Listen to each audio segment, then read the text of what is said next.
जय श्री राम मित्रों, स्वागत है आप सभी का हमारे चैनल में। अगर आप अपने जीवन में कुछ नया सीखना चाहते हैं तो चैनल को सब्सक्राइब जरूर करें।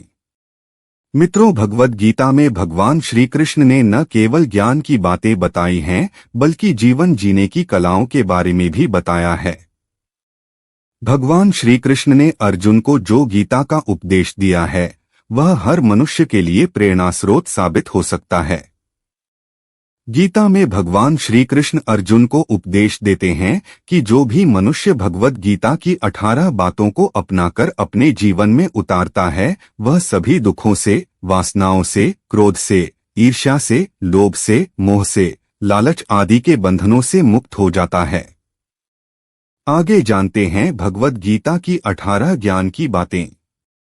एक, आनंद मनुष्य के भीतर ही निवास करता है, परंतु मनुष्य उसे स्त्री में, घर में और बाहरी सुखों में खोज रहा है। 2, श्री कृष्ण कहते हैं कि भगवान उपासना केवल शरीर से ही नहीं बल्कि मन से करनी चाहिए। भगवान का वंदन उन्हें प्रेम बंधन में बांधता है।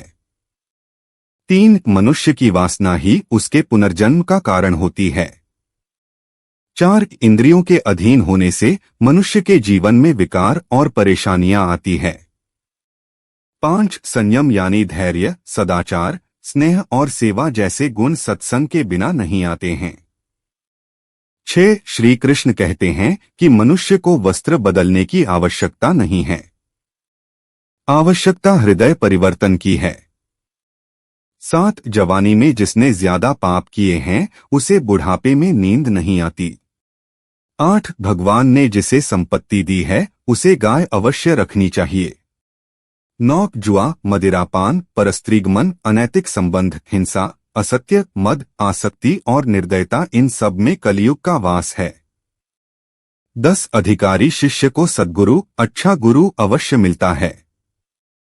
11, श्री कृष्ण कहते हैं कि मनुष्य को अपने मन को बार बार समझाना चाहिए कि ईश्वर के सिवाय उसका कोई नहीं है। साथ ही यह विचार करना चाहिए कि उसका कोई नहीं है, साथ ही वह किसी का नहीं है।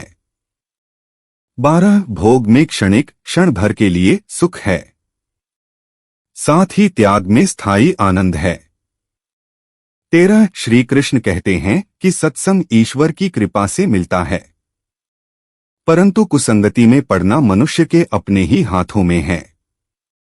14, लोभ और ममता, किसी से अधिक लगाव पाप के माता पिता हैं, साथ ही लोभ पाप का बाप है। 15, श्री कृष्ण कहते हैं कि स्त्री का धर्म है कि रोज तुलसी और पार्वती का पूजन करें।